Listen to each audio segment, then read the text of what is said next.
An issue that I see come up with my students a lot and that I have a lot of you guys message me about finding that you get stuck on it is surrounding your product research. And I have a lot of people who aren't sure if they should maybe go into a cheaper niche to kind of start off with a product price that is around $20 to $25 and maybe they buy it for $5 and that's their markup, or they have the option of going into something a little bit more expensive, which of course is going to cost a little bit more upfront.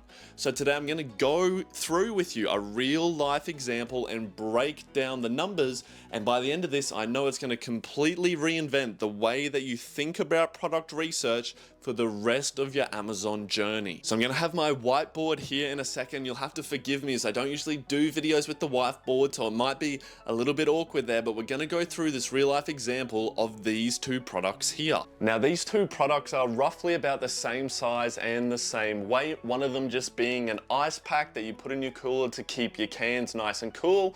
It's empty, this one, and then this one being a boba wrap that mums use to hold their newborn babies and lots of other things you can kind of use it for. Now, the difference being that of course this is just kind of plain and simple and anyone will want any type of ice pack, whereas people sort of like to have a sentimental attachment to this, and of course you're going to be posting lots of photos and stuff like that with it. Now, I have rounded these numbers up for the sake of the example, but they are relatively close.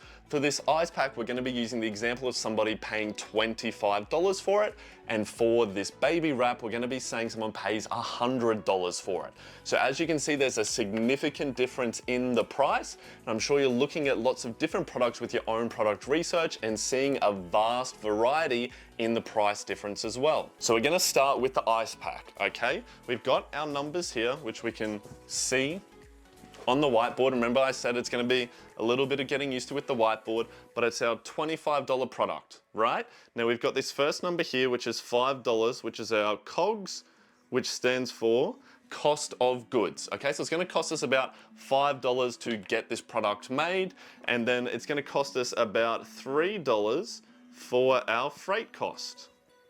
Okay, so about $3 to ship each unit wherever we get it made. Let's just say China for this example, from China across to Australia. And then it's going to cost us another $5 for the Amazon packing and handling. We'll just go PP there. As you know, when they receive it, they charge you that cost. It's part of the fee that you pay for each one.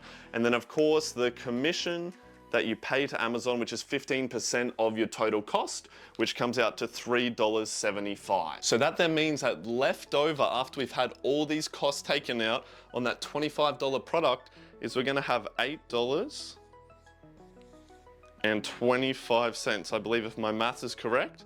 That's how much money in profit we're gonna have left over, and that's not including your PPC, right? Now let's keep that in mind, and I'm gonna show you why this is really important after we've done the other example, okay? So using the $100 example. Now, as I touched on the start, we're saying that this product is pretty much the same size and the same weight as the ice pack. And when we're getting it made, it's gonna cost us about the same amount, which is gonna be our $5 for our cost of goods. And then because it's the same size and the same weight, it's actually going to cost us the same amount to ship that product, right? So we're going to be able to put in there our same $3 for freight, and then using the same principle, it's going to cost the same amount for Amazon's packing and handling. So another $5 there for P&P. And then the commission is going to be different because that's based off that 15%. So the commission for this product is going to be $15, which is a little bit higher. And then what that leaves us with is $57 in profit left over. Again, that's before you put any advertising or anything else in at all, right? So if we see it there, it is $8, not 825, $8.25 compared to $57, which is quite a difference, right? But of course, this is just a profit that's sitting there, and I know it's easy to be like, yeah, but I can sell heaps more of the little ones. It's not gonna matter, right? But where I'm trying to bring this back to is for if you are a beginner, of course, when you're doing your first couple of orders, you're not quite sure if it's gonna work out, right? And if you do have to really crank up the PPC in order to get rid of your stock, to liquidate it, to get your money back, this shows how much extra money or how much extra wiggle room you have to work with in order to still be profitable. Now, to really see how this works, what I want you to keep in mind is that across Amazon, the average cost for a click with PPC is 80 cents, okay? Some are much more expensive and some are a little bit cheaper, but your average that you have there, and we're just gonna put it in here, is 80 cents, okay?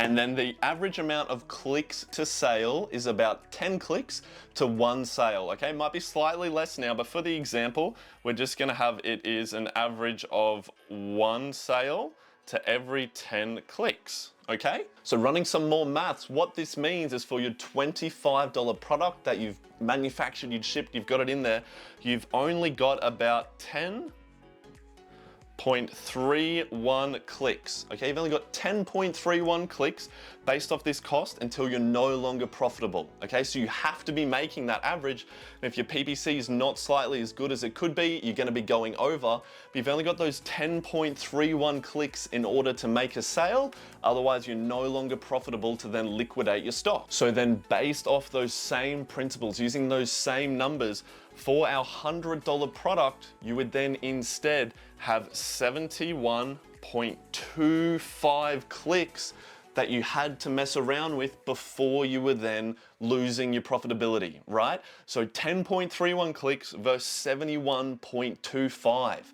So what that means for all the beginners out there who are going and they're wanting to get started, if you're worried about your product not working and you still want to make that money back so you're not losing a heap of money, it means you have a much larger margin of error that you can spend all that extra money on PPC, get your product up there, showing in front of everyone else's, because then it will eventually sell if you show it enough and you have room to, remember I said that average, the 1 sale for every 10 clicks? When you have all those extra clicks, it means you could run it at a 1 to 20 clicks and you would still make your money back, okay? So what I want you to keep in mind when going out there is 100%, there's lots of people that make lots of money with these cheaper products, but you run a much higher risk if your bet is wrong. And of course, if it's that cheaper product, everyone wants to go into it, right? And across Amazon, generally, your biggest competition is always gonna be China. So all their college students are looking for that cheap product that's easy to ship. And of course, that's where they're gonna go first, right? Whereas in some of these bigger niches, and I know that it costs a little bit more, there's nowhere near as much competition, okay? So when doing your product research, I want you just to keep that in mind. You might be thinking, okay, I can just get away with this $500 spend and get maybe these 50 small units in there. Or you go that little bit more up after you've spent that time doing your research. I have heaps of free resources down below that really help show you which ones are gonna be good for you. So you're really doubling down on that bet, and you go that little bit more expensive, but you're completely in this blue ocean and all the sharks are fighting in the Red Sea over here. So I hope that helped, guys. I know this is a little bit all over the place. I'm sorry with the whiteboard, and I changed my marker. It's a blue one now.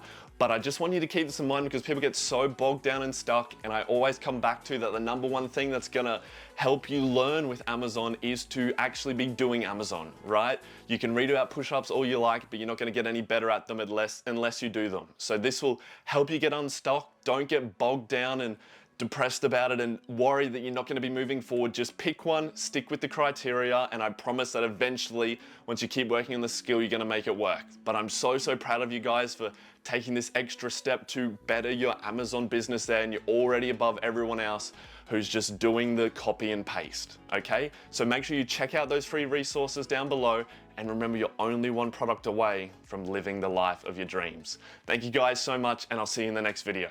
Peace.